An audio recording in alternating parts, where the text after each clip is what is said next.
All right, everybody, this video is going to go over the second restaurant review, student sample essay for essay number 2, the evaluation essay. So we already took a look at Chili Time, which was also a restaurant review. This one is called Get Your Own, and it is also a very strong example of this type of essay, but I like it because it gives you an opportunity to see a student really insert their voice into this type of essay. And this student did a particularly good job of that. So I'm going to hit some of the highlights here for it. Looking at the introduction, he starts off with a question. Is there anything more American than baseball, apple pie, and hamburgers?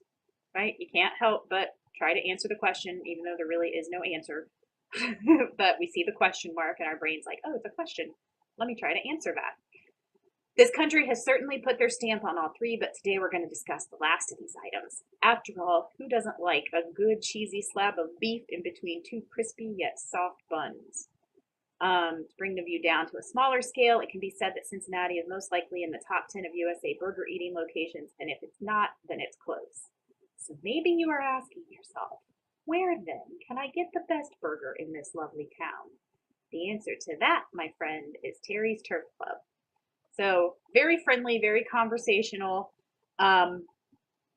almost playful in a way, but it's effective. It makes us feel right at home. It makes us feel very comfortable. Like this person is not going to try to talk over our heads necessarily. It's just a very friendly sounding essay. Then we get to his thesis statement. Terry's Turf Club is the best burger diner in Cincinnati. Judgment, right? Judgment. Because it has outstanding food, good people, and a great environment.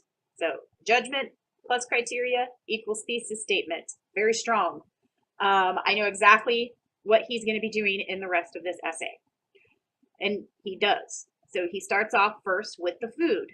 The burgers and fries reign supreme here at Terry's and are served until 2 a.m. So we're going to be talking about the burgers and fries. And they reign supreme. So again, he's reminding us that this is a positive review. And what burgers they are. And he goes through and he gives us examples of all of these different types of burgers that they offer. And then he describes the burger as he's eating it. And every time I read it, I get hungry and I really want a nice, big, fat, juicy cheeseburger. He uses some excellent description for this particular main point. So think about that. No matter what you end up choosing as your subject, make sure that you do it justice by describing it and giving those examples for each criteria. Then he moves on. As for the people that this wonderful place attracts, they are almost as good as the food itself. So he kind of inverts his transitional topic sentence, right? So we know based on his thesis statement that the second main point he's going to cover, his second criteria, is the good people at Terry's Turf Club. Most of the time we see a transitional topic sentence where the transition part comes first and then the topic part comes next, right? He does it the opposite way, but it still works. He still reminds us of where we just came from, and he's introducing the topic of this new main point. So he reminds us that we just talked about the food, and he lets us know we're about to start talking about the people, right? You couldn't ask for a better crowd. He's very opinionated in this part in a way. I often find myself in funny moods where I like a nice quiet setting. However, if this is how you feel on a regular basis, then I suggest you take your business elsewhere because you won't find quiet here at Terry's. The word is certainly out about Terry's because the joint is hopping nearly every night of the week, and there is a good reason for the crowd, so get used to it. He's kind of blunt. He's very forward there, and I don't mind it. He's not being super rude. He's just letting you know Terry's is not the quiet dining place that you're looking for. It's going to be loud, it's going to be boisterous, and there's going to be a lot of action all the time. And that's a good thing for people to know, right? So that little section there is about how busy it is. So that has to do with the people. And then he moves into the second aspect of this main point on how good the people are. But the wonderful people that visit Terry's aren't the only people that make this restaurant great. The staff is also part of the magic. So his second criteria involving the people at Terry's, it actually has two parts to it.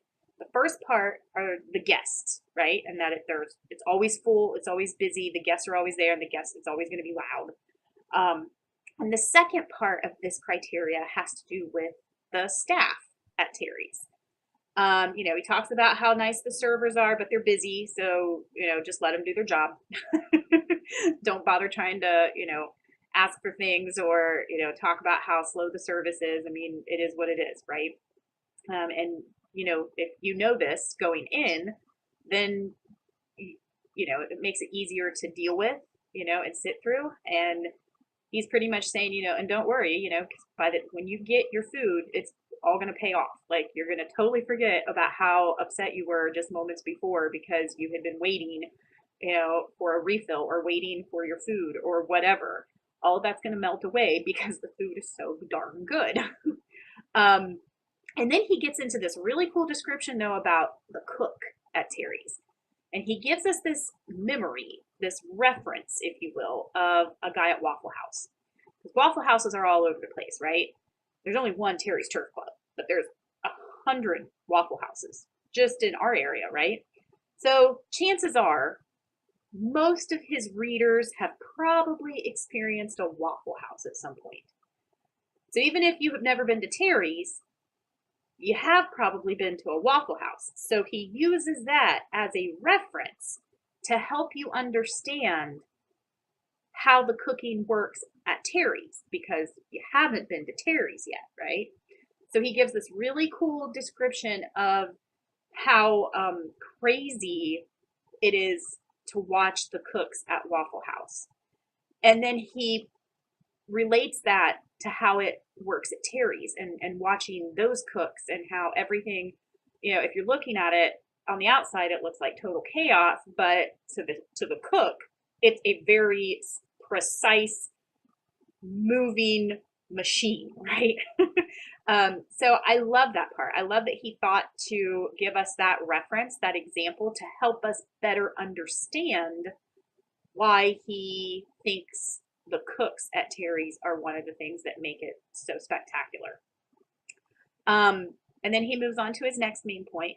As you devour your burger, food, and interact with the staff, that was his second main point, you will also undoubtedly enjoy the ambiance of Terry's Turf Club. So he reminded us not just of the main point he just finished discussing, he reminded us of his first criteria as well. So his first criteria was the food, his second criteria was the people, and now we know we're on to the third criteria, which is the ambiance, the atmosphere at Terry's. And then he gives us some really cool descriptions here, very, very specific examples. I can envision this place based on his description of the atmosphere at Terry's. So he does a really successful job with that criteria as well. And then he gets to his conclusion. Indeed, Terry's Turf has the food of a nation and the swagger of a ball game, the neon swagger of a ball game, no less. The servers are rude and the clientele is loud and annoying, but we love it. Bottom line, if you don't like this place for whatever reason, no hard feelings. That just means a lesser wait time for the rest of us. So again, it almost is like borderline rude, but he's trying to get you to go. So it's not over the top rude. He's just saying, I'm telling you, you need to go. But if you're going to,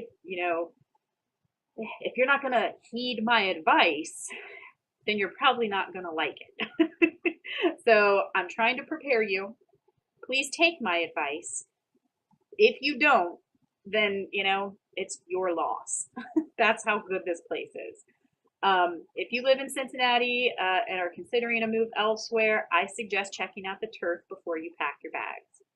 But then again, I bet if you take a seat in Terry's Turf and you bite into that burger, you won't want to leave town anyway. It's a great ending to this, right? his voice is solid throughout the whole piece up until that very last sentence, all the way through. He reminds us, he told us that the food was good, the people are good, the atmosphere is good. He mentioned those in some way, shape, or form. In one way or another, he mentioned all three of his criteria in that conclusion, reminded us what his judgment was, and suggested that we go, right? I mean, he's actually saying it's so good you won't even want to leave town if that was your original plan. So a really strong example of a restaurant review, strong example of the organization of this type of essay, even if you don't do a restaurant, and a really good example of just a different way of letting your personality and your voice shine through in the essay. I really liked this essay the first time when this student submitted it. First time, this was years ago. I was super impressed with it. I thought, he really took this assignment and made it his own. I'm sure that he had no interest in writing an evaluation essay when I first, handed out the essay assignment packet. I'm sure he was not thrilled. It was probably not something that he really cared to be doing, but he took the assignment and he made it his own, and he put his personal stamp on it and ended up with a really strong essay.